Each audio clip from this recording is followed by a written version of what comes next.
All right, test number 2, mucosal barrier assessment. So this one is a dried blood spot test. I'm not gonna actually do it. I thought about actually doing it. I'm not gonna complete it right now. I have to do my stress and hormones panel, which I'll cover next Tuesday because of where I am in my cycle. So I am actually going to opt and do all of my labs that day, so that they're all just dated the same day. It's really not a big deal either way, but just how I'm going to choose to do it. So here's your box. Got your box with all your things, right? So we'll unpack it one by one. Here is Band-Aids, gauze pad. You've got the little, I think there's a special name for these. Lancet. They're lancets. I knew there was a special name. So the little finger pricking devices are all in here. Here you have your 5 blood spot cards. So you're going to drip blood in each one of these circles. We'll go over that. As with the metabolic wellness profile, right? You have your patient requisition form. So it's got all of your information. It's got sample collection date. It's got all the medications you're on. The test choice, as on the last one, is already selected for you, right? So they know what tests they've sent you. And then you want to sign this as well. So requisition form, you can set that aside. That can go with your envelope. Bada bing, bada boom.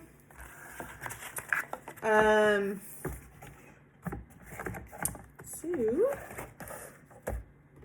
here's your little instruction booklet from Fluids IQ. So as with the dried urine, you're going to fill out the requisition form as well as putting your information on the actual sample. So if you can see here, there's a place for your name and your date of collection. So you want to make sure to fill that out as well. So this is a finger pricking test. It is a blood spot test. So kind of common sense, if you're taking blood thinners, have a bleeding disorder or anything like that, definitely make sure to discuss that with me if you have not already, before you take this test. So there's a couple of things that are confusing in this because we do a food sensitivity test, right? We do the MRT Leap 170, and that is a blood draw test as well. You'll have to go and get your blood drawn for that. That's the one that I'm actually waiting for, so we won't go over that today.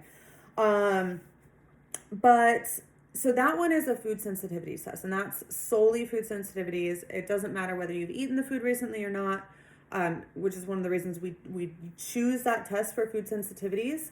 But one thing that may be confusing in here, I'm going to read this to you. It says, for accurate food sensitivity assessment, suspected foods must be consumed 2 servings per week for 3 weeks before the test. If this food avoided for over 6 months, restart consumption 4 to 6 weeks prior to test. Continue avoiding foods that previously caused serious reaction, e.g. anaphylaxis, hives, difficulty breathing. So because of what this test measures, which is zonulin, which is part of a reaction to food sensitivities, right? It is related, but it's not a food sensitivity test. So, honestly, I wouldn't worry about this. I would say eat your normal diet.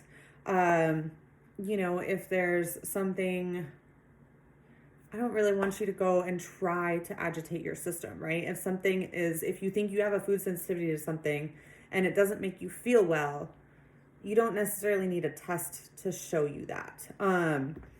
So I would just eat your normal diet.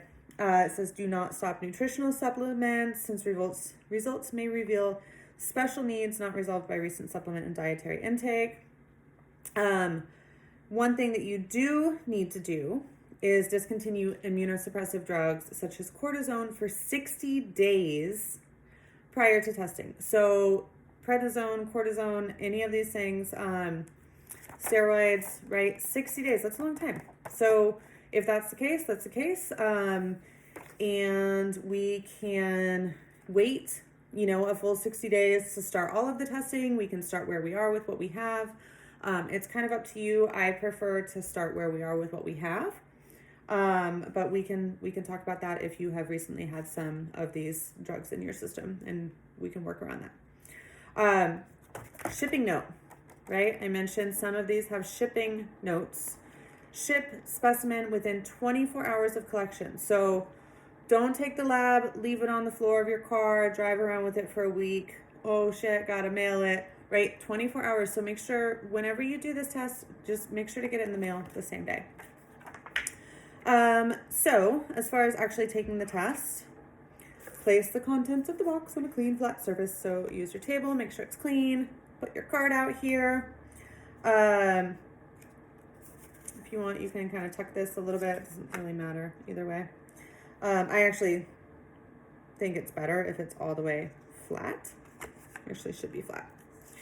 You can just tuck that behind. I don't know what I was thinking. Wash your hands super duper well. Wash, warm water. You're gonna choose your middle finger, massage it gently. Before you do that, go ahead and take all of your little goodies out of your bag here. Right, so here we have your lancets, little band-aids, alcohol swabs. Sorry, I'm going a little fast. There's actually 2 lancets in case you need them. So you're gonna wash your hands super well, massage that middle finger, right? Get the blood moving, all of that. Take your alcohol swab. You're gonna clean with the alcohol swab. Let it dry 15 to 30 seconds. You can let air dry. What you need to do, take the cap off the lancet. You're gonna push it against the side of your fingertips. So you're not going straight down, you're going against the side. And again, all of these instructions are right here, right? I'm basically just following the instructions.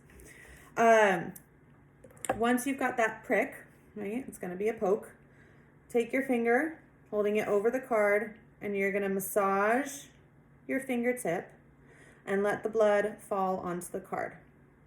So you're gonna do that for all 5 of these circles. You're gonna fill each of these with blood. In your kits is a little demonstration here, right? So you wanna make sure that all the circles are totally filled. Not like this, right, where you've got a 1 drop, a half a drop, all of that. You wanna make sure all of your circles are all the way filled. If you need to, it comes with 2 lancets. So if you get halfway through, your finger's not putting out enough blood onto the card, you do have a second one that you can use. And just go through until they are all filled. And then, now is when you set it up vertically. So you, again, make a little tent. And you're gonna let this dry for at least an hour. So 60 minutes, you wanna let this dry. It may turn a little bit darker, normal, totally fine. And then you're gonna put your card, fold it up, tuck the cover in. You can stick it in the bag. You're gonna place the bag and your form into the envelope and mail them same day, remember? All right, and that is that for your test.